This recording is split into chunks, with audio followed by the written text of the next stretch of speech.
to Victoria Rumble Room, the show where we look at issues in Victoria, BC, Canada, the world. Well, not necessarily in that order. My name is Robin Adair, and right beside me, or are you above me today? It's the Croatian sensation, John Juricic. Oh, wow. That's it. That's the show. It goes down here from here, John. You know, this is just way too fun. And that's why we did it, for fun. And it's turned into an actual newsworthy and valuable half an hour for folks. So I guess I can't laugh and joke the whole time, but I certainly have fun with you, and I appreciate it. Yeah, Croatian sensation, exactly. And you know, that's interesting because that entire sort of Slavic world and that part of the world is really tied up in their sport, which is soccer, obviously football. And what's going on in England is this huge, and not England, in Europe, is changing of the guard with regard to the leagues. Fascinating. In Europe, this is probably the number one issue. Anyway, the Croatian sensation triggered that. And yet somehow, John, for some reason, we're not going to talk about it today. No, we're not. But, for somebody who wanted to know if we're aware of it, just ask John Juricic. Exactly. That's just I'm right here. I'm right here beside you. Now, our special guest upcoming in just a few minutes is going to be Dr. Aaron Childs. He's a Victoria area physician, and he is a person who can really address issues around the whole vaccine rollout, masks, the hesitancy of some people, at least, to get their vaccines. There's sort of a race about which vaccine I can get and how soon I can get it. And there are people, of course, that are very concerned about which vaccine they're going to use. Dr. Childs will talk about all of these things in a few minutes' time. But first, we're going to do a couple of short snappers, John. And the first one I thought we would look at is the BC circuit breaker, which has been updated this week by Premier Horgan, where suddenly non-essential travel on ferries is no more. They're going to actually have police roadblocks at the ferry terminals off and on, making sure people are only traveling if they need to, essential service. And also the health regulations that are underway right now, not allowed to eat inside in restaurants, not supposed to publicly gather with people in your home. That continues to the 25th of May, which is the end of the May long weekend. Do we need this, John? Well, two answers.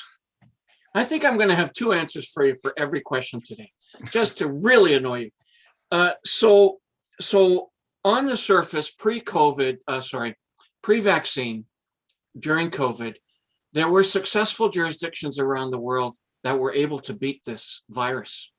And those were ones that had extraordinarily strict rules. New Zealand, I think Australia, Israel, not so sure. I think that was vaccine related. Extremely strict discipline rules around travel, who you could see, they got rid of it. Okay, so that's one answer. Yeah, do it. More rules. Come on, giddy up. Let's get rid of this thing. The second answer is it really sucks. It hurts. It's just painful to keep doing this and seemingly not going anywhere, right? Every 3 or 4 weeks after a circuit breaker version 3, more. Why didn't you do these rules 2 months ago or 3 months ago, right? Well, and in some ways, we're all being penalized. I think most of us have been very responsible. Well, everybody's out wearing masks. Most people have been very measured in any kind of interaction with other people. I think the vast majority have been trying their best to adhere to the rules. It's a few bad apples in a few situations, like Whistler, where they allowed all these people to come in from all over the world and ski at Whistler, like something was not changed about COVID and danger. And suddenly that's where the outbreak is, huge outbreak in Whistler. And guess what? Those people suddenly get front of line to get the next vaccine doses. I mean, it seems like bad behavior gets rewarded. Well, we're in it, right? So it's so hard to measure what works, what's not working. We're in it. We're going to obviously have better perspective, even from last year. Thinking about what we did last year at this time, I was doing more last year at this time than I'm doing now. We would wait in line to go into the grocery store. There would be someone checking to make sure you're wearing a mask. If I saw my friends, they would all have to bring their own food, their own utensils, their own cups. We were more disciplined then than we are now. So, but it's born of experience. Now we kind of know. This is really tough because it's fraught with emotional angst. Well, the good news is May 25th isn't that far along. Hopefully by that time, things will relax, and we'll have more chance to talk about all of this with Dr. Aaron Childs in just a few minutes. But let's get to our second short snapper here, the war in the woods, what's been going on at Fairy Creek near Port Renfrew, where there are protests about stopping the logging of old growth forest, and protesters have been blocking loggers from those roads. And we've seen this before in places like Clayoquot Sound, and now we have it again on Vancouver Island. The chief of, I'm hoping I'm getting this name right, the Pacheedaht First Nations, who are the custodians of that land, both the chief and the hereditary chief of that band have said that they believe they have the constitutional right to determine what happens on their own land. And so I say we give Native government the final say on their land, as they suggest. These protesters, they should sit down with the leadership of the First Nations. I mean, no one's saying we should log all of the old growth, but there has to be some accommodation on both sides. And I'd rather see that than people breaking the law.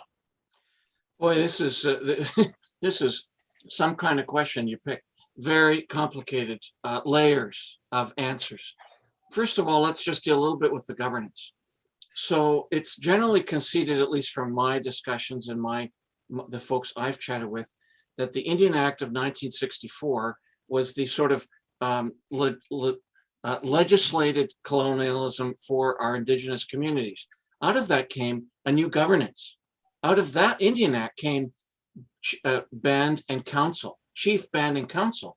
The previous governance, which is still maintained in parallel to that, are the hereditary chiefs. So that's number one. You have hereditary chiefs saying something, you have a chief, band, and council saying something, and often those people are the same person, or they're the same families. Families are so interwoven in these decision points. And then I think there are even more layers of community organizations, Indigenous community organizations, that think they have governance. So sometimes it's hard to know who has the right to say what. However, in this instance, on the Indigenous side, two significant governance bodies said, please don't log here. This is we have a right to do what we want on this. Well, they're not saying don't log here. They're saying to the protesters, we have the right to determine if there's going to be logging here. My apologies. I got that wrong. And so then I'm in favor of that. I'm in favor of that. I don't want to see that extend, however, to us not being able to utilize the land for our provincial purposes, our own community purposes. So I'm torn between their long-held rights to the land and general society rights. Within the myriad of all that stuff, protesters should get out of the way, or, as you suggest, have a dialogue with the band and council and the hereditary chiefs. I just think you have to respect elected office. If you don't respect people who are elected to jobs, like a chief with a band, you have anarchy, and I don't agree with that. I'm totally with you, but very, very complicated, as I got a little bit even mixed up explaining it. John, I don't see how that would be possible for you. But well, yeah, when I get really excited, who knows what's coming out of my mouth. You got all excited there. Well, I'm excited about our guest who's going to be joining us now. Dr. Aaron Childs is a Greater Victoria general practitioner, well up on COVID-19 and the treatments and the issues that people are going through in terms of getting themselves protected from this terrible virus. And so he joins us now. In the studio with us, Dr. Aaron Childs. And Dr. Childs, it's great to have you here to get the doctor's perspective, because I still believe the person on the front line, the first person that you want to go and talk to about issues around the pandemic and what you need to do in your decisions, the first person you should turn to is your doctor, your family doctor, if you can. So this is great to have somebody like yourself to discuss this with us on the Rumble Room. And I'd also like to then start with an opening question about this new vaccine rollout. Is it enough? Is it happening fast enough? It seems like we have more people than ever that have COVID-19 and people are still dying. Is it working? Well, that's a great question, and thanks for having me. One of the things in primary care that we've been pretty proud of all along is our ability to work with vaccinations for lots of different diseases, and in this case particularly, as it relates to the vaccine being effective, I think we've seen recently that it is working. Several of the whole community approaches where communities like Prince Rupert, for example, they had a targeted vaccination campaign, and they were able to see 2 weeks after that their COVID cases dropped by 78%. And so it really shows that if you do immunize enough, if you get a critical mass of people immunized in a group, then it can really block the transmission, because obviously those people aren't then passing it along. I think that the struggle we've had recently over the last weeks here in British Columbia, and particularly in other provinces, Ontario chief among them, has just been the fact that there is a higher level of the virus circulating in the community right now, and we are in this race of trying to vaccinate people fast enough. And yet the transmission of the virus, because it is, especially with the variants, is more exponential than it's been previously, that we're seeing these case counts rising week by week. And, people are concerned, and it makes sense that people are concerned, because they're seeing these numbers that we haven't seen previously through this whole year.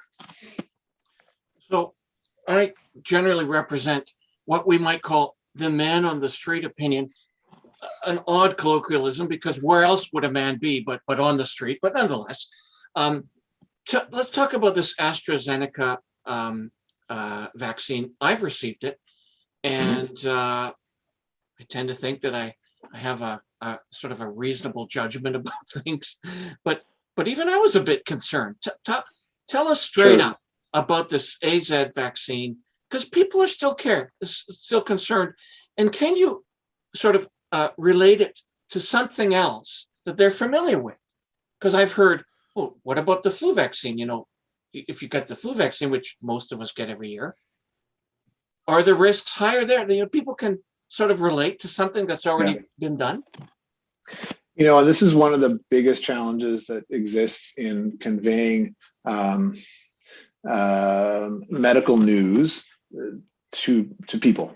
To the public, is this element of how do you contextualize risk, and we see that all the time in news headlines. The headline about a study that's been done, right? 50% higher risk, but the relative risk is actually really, really tiny. But if you go from 0.1% to 0.2%, that's greater, right? And so I think to the questions around the AstraZeneca vaccine, unfortunately, the timing of all of these discoveries have been a bit challenging for the vaccine rollouts. And the technology for the AstraZeneca vaccine, the way that vaccine is, the effect that it has, is still fairly new. And one thing that's been found is that we've used this type of vaccine, this sort of vaccine strategy with this molecule, or this vaccination molecule, I guess we'll call it, in lots of other vaccines previously, but we haven't had the same sheer numbers to test it out. And so what we're seeing now with millions and millions and millions of doses is that you're having these rare occurrences that are because everyone is being monitored around the world for adverse events after their vaccine. And so I did actually a little bit of communication with one of our local provincial health officers, just to kind of see if he had any way of trying to contextualize this for people. And really what his thoughts were around the risk of clot with COVID-19. So if you happen to be unfortunate enough to get COVID, the risk of getting a blood clot because of COVID is about 1 in 100. So if you get COVID, your risk of getting a blood clot is 1%. Wow. If you get the AstraZeneca vaccine, the risk of getting a clot is 4 in a million. So 1 in 250,000. Now, we're talking about slightly different mechanisms for the clot, but at the same point, what we're trying to achieve with the COVID vaccines, all of them, is to reduce people's chances of getting COVID. And so if you can dramatically reduce the chances of the BC population of getting COVID, if we could vaccinate everyone with AstraZeneca today, for example, if we could do that, the chances of people getting clots from COVID would be dramatically reduced. Yes. And the chances of someone getting a clot because of the vaccine would be maybe 1 or 2 people. And that would be obviously unfortunate, right?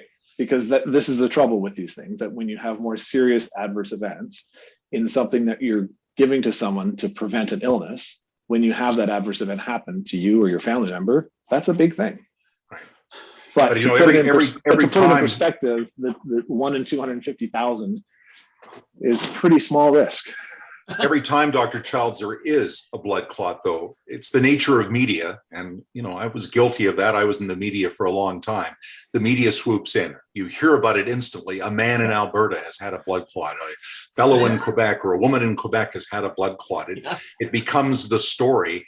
And it's also, of course, a huge discussion point on social media, where a lot of people now are getting all their medical information. They're getting it off of social media. They're not necessarily getting it from a professional like yourself. That must be a huge challenge for you. Do you have patients actually coming to you worried about the information that they're picking up from here, there, and everywhere, and looking for some assurance?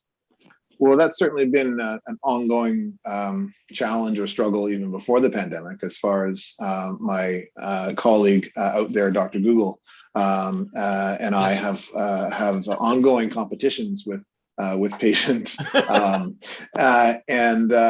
really it is around trying to put it into context for people. There's so much health information out there that it actually can be both overwhelming and extremely anxiety producing for people, because to try to put it in their specific context, you know, what we've been discussing a lot lately in family medicine, so I'm a family physician here in Victoria, is that, you know, family physicians are specialists in the patient they look after. You know, I'm the specialist. I say that to people, like, I'm the specialist in you, because I've been following you for the last 10 years.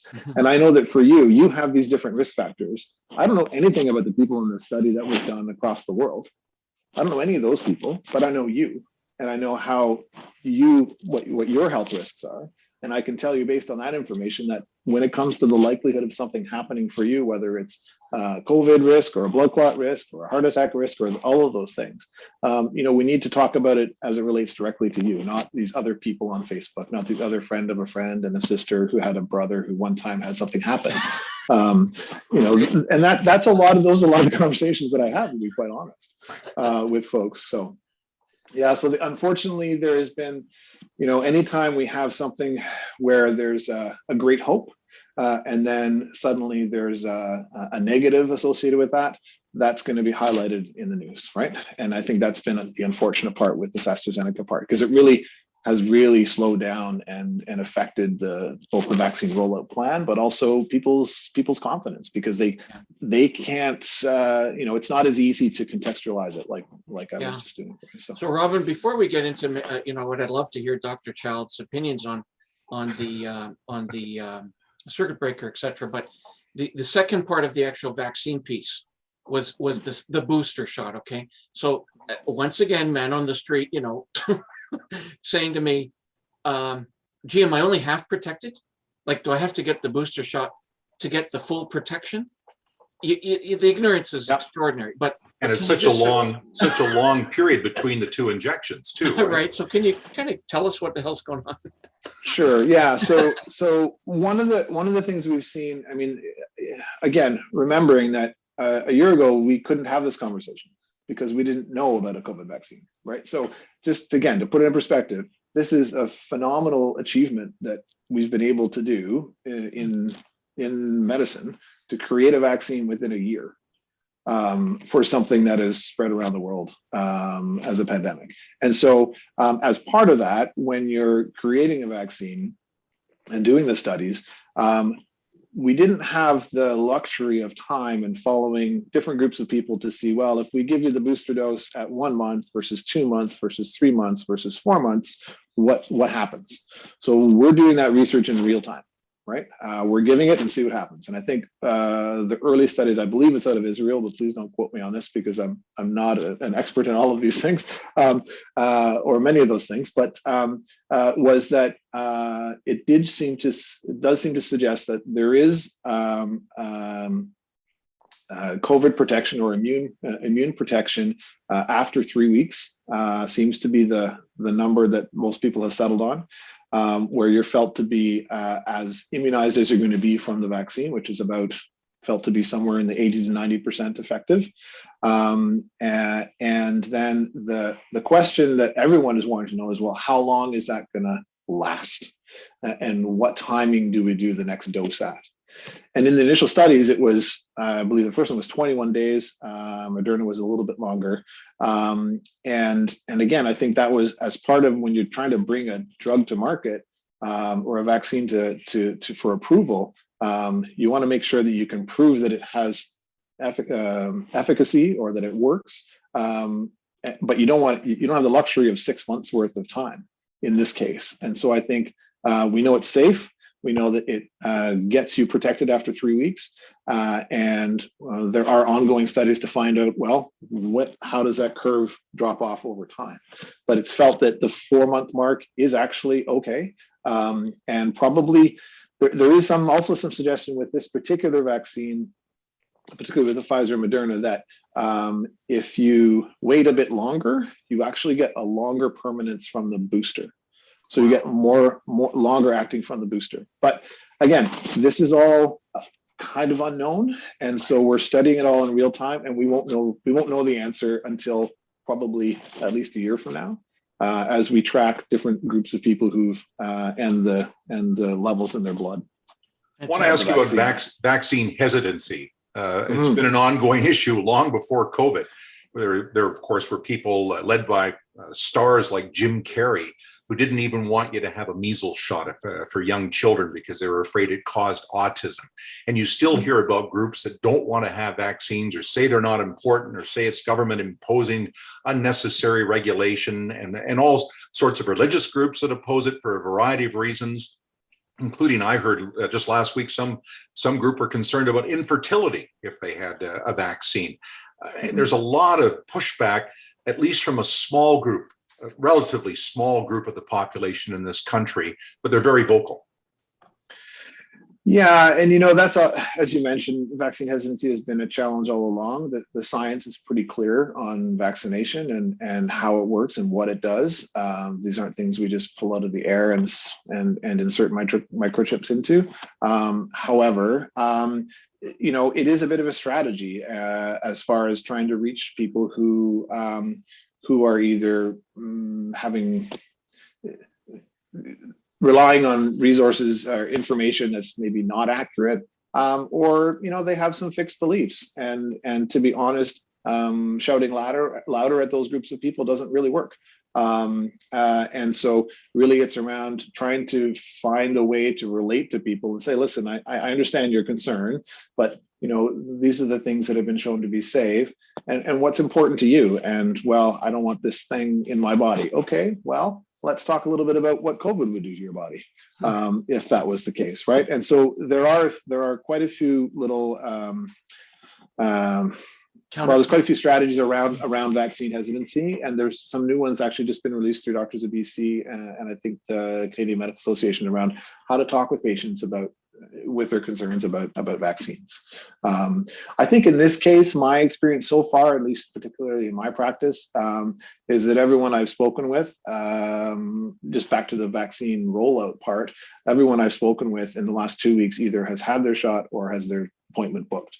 Right. And so that's just phenomenal. We're at 30% of the island population has had their first dose as of last night, and so 240,000 total doses have been given so far, and so that seems to be kind of going up about 5% per week of the island population. So we're a third of the way there, almost. And that's impressive.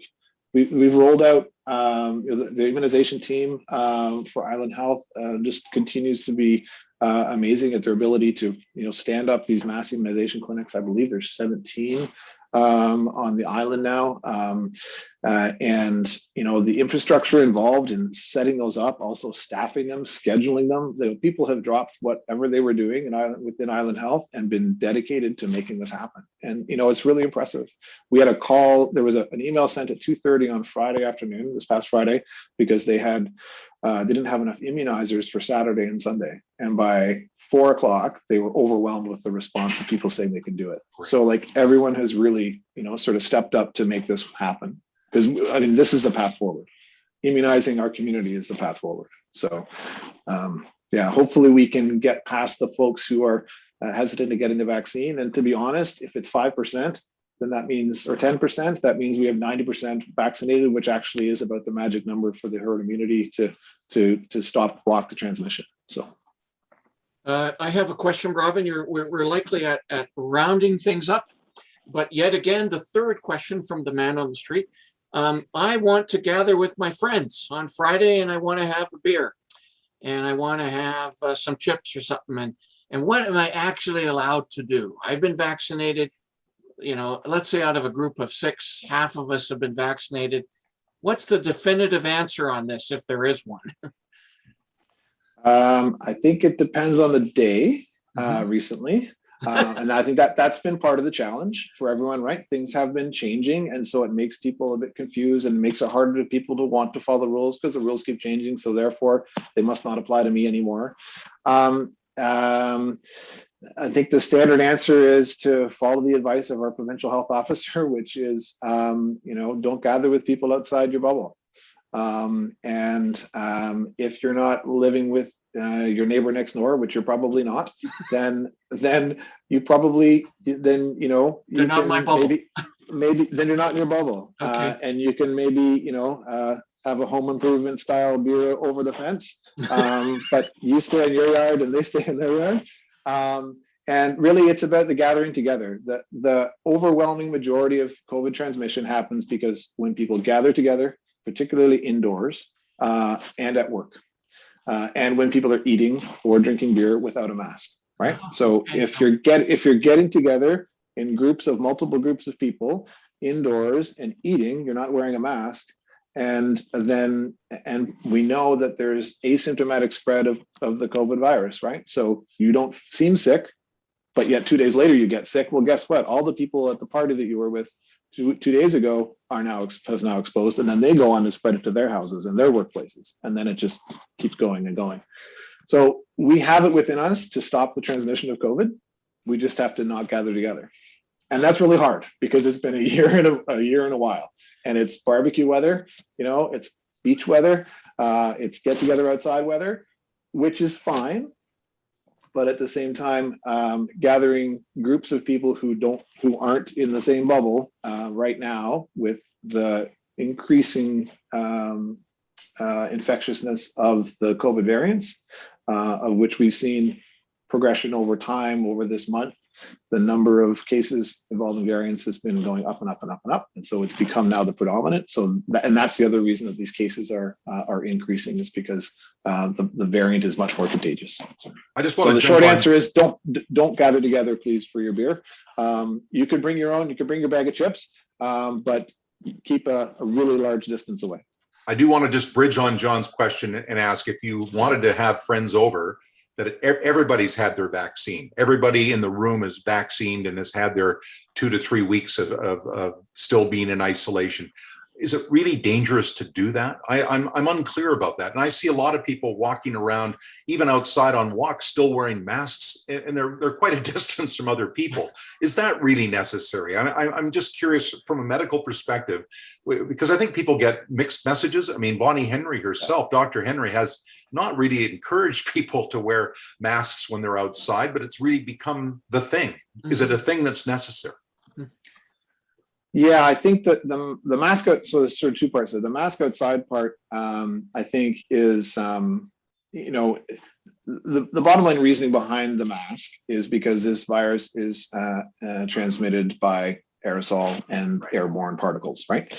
And so if you can't be 6 feet away from people, like in the grocery store, for example, wearing a mask keeps the chances of those particles spreading within you, right? Keep your particles to yourself.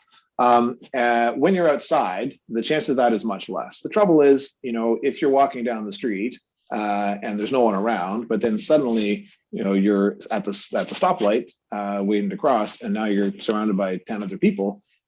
Now you're all kind of close together for a little bit. The risk is pretty low for outside. That's one of the things that's evolved over time.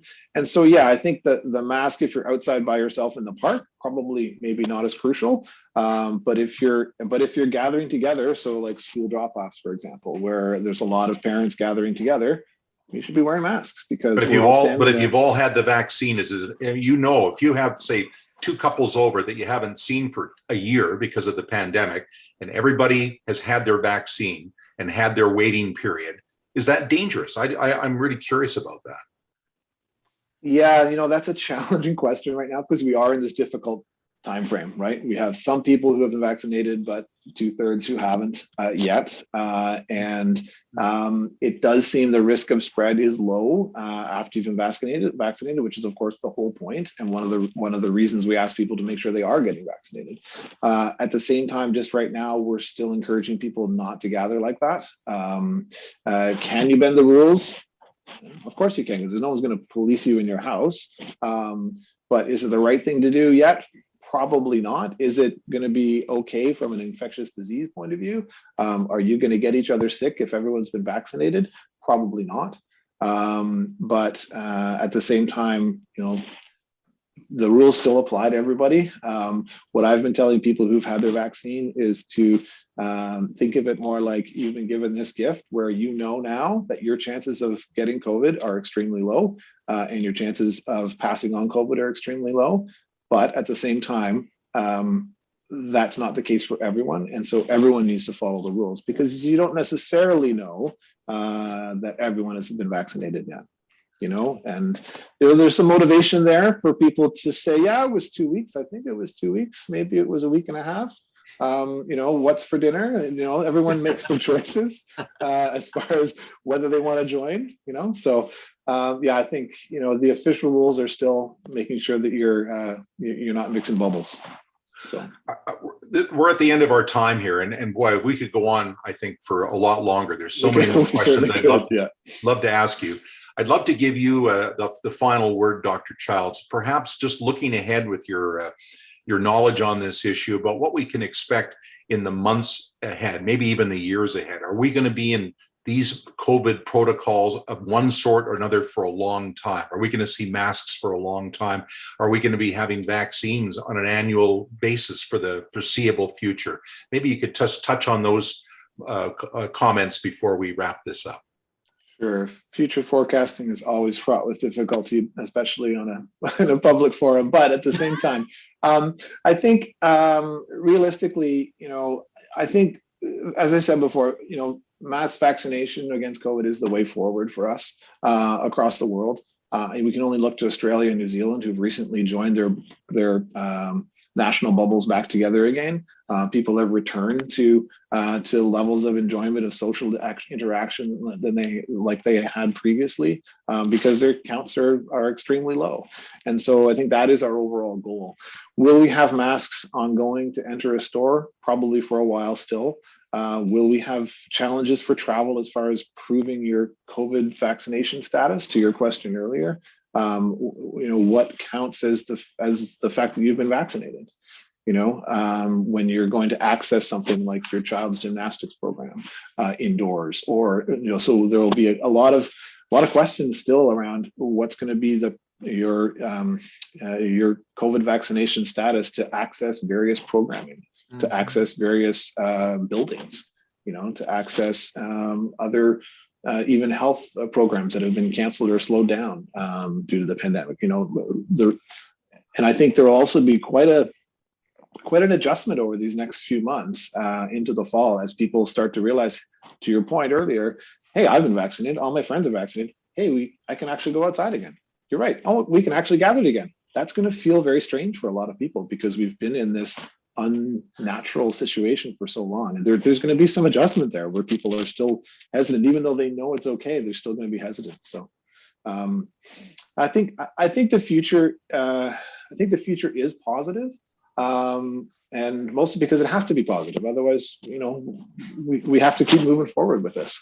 At the same time, there may be boosters as we learn more about this. This is one massive global experiment as it relates to the 4 or 6 vaccines that are, I guess maybe 8 that are currently in use, and what people's immune status based on the vaccination is like, how protected they are over time, and as the virus continues to mutate, as viruses do, how are we going to have to keep adjusting it like the flu vaccine? We don't know that yet. So it's a to be continued story, as most COVID conversations seem to be these days. So. Thank you, Dr. Aaron Childs. Great to hear from somebody on the front line of our healthcare system, John. Man, was that refreshing. It was concise. It was clear. It helped with some of the really personal family questions that are so important to us. Can I go have a beer? Can I go meet with my friends? What if I'm vaccinated? Can I go have a beer and meet with my friends? These are things, that I'm being asked of all the time. And he just boom, boom, boom. Great interview. Thank you for arranging that, Robin. He's talking about the gamble of going out there, even if you're vaccinated.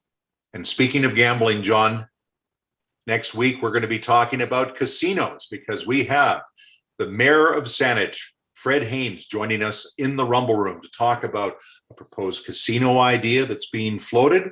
We're also going to talk about the new facility for training people to work in the film industry that's being set up at Camosun College's interurban campus.